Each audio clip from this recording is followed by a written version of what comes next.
All right, now let's say you want that custom swatch library to come up every time you launch Illustrator.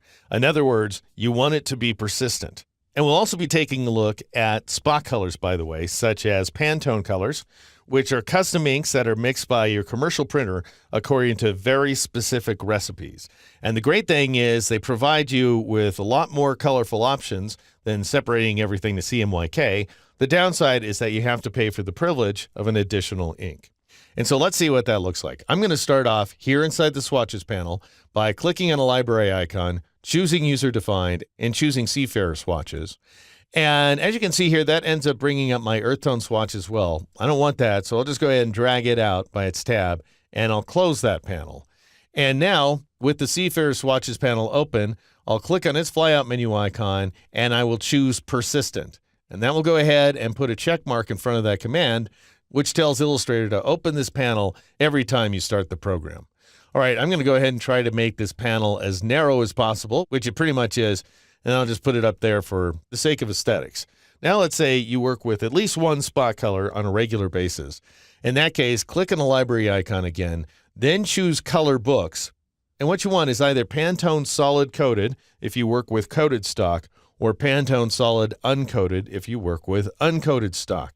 I'm going to go with solid coated, but you definitely want solid, by the way. All the other colors include process color swatches, which means that they're ultimately going to separate to CMYK. All right, so I'll go ahead and choose Pantone Solid Coated, and I'll bring up its flyout menu and choose persistent once again, and then I'll go ahead and drag this guy's title bar right there until it snaps into alignment with the bottom of my Seafarer swatches, and I might go ahead and make this guy as tall as possible. And then the ink I came up with, the spot color I'm working with here, happens to be PMS 122. And I know that because I have a color swatch book, and so I just went through it and came up with the color I liked.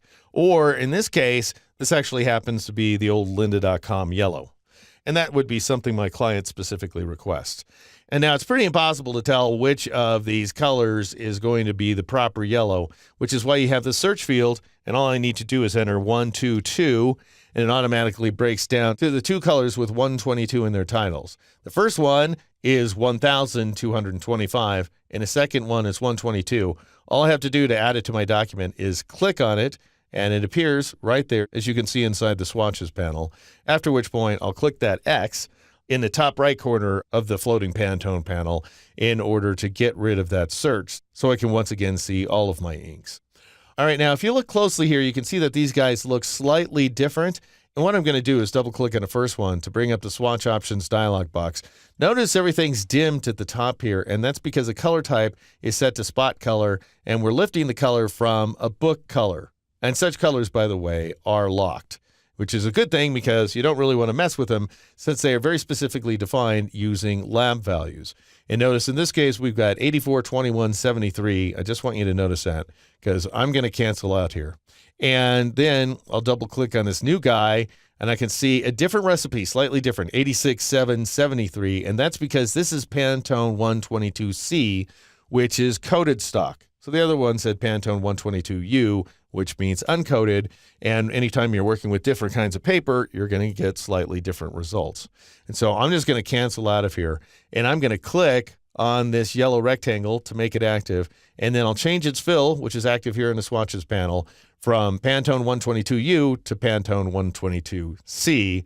And that's going to update all those yellows and make them slightly brighter inside the document.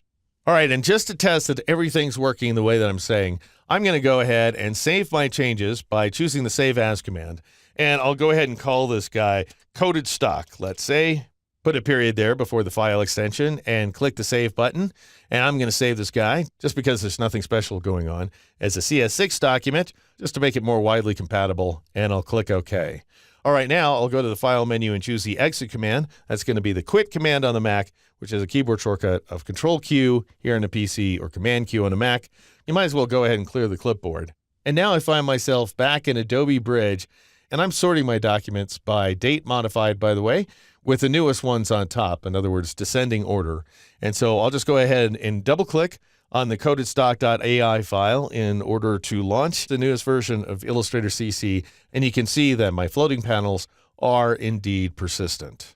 And that, friends, is how you make a custom swatch library, as well as, if you're so inclined, the ginormous Pantone spot color library. Stay on screen from one session to the next by making the panels persistent here inside Illustrator.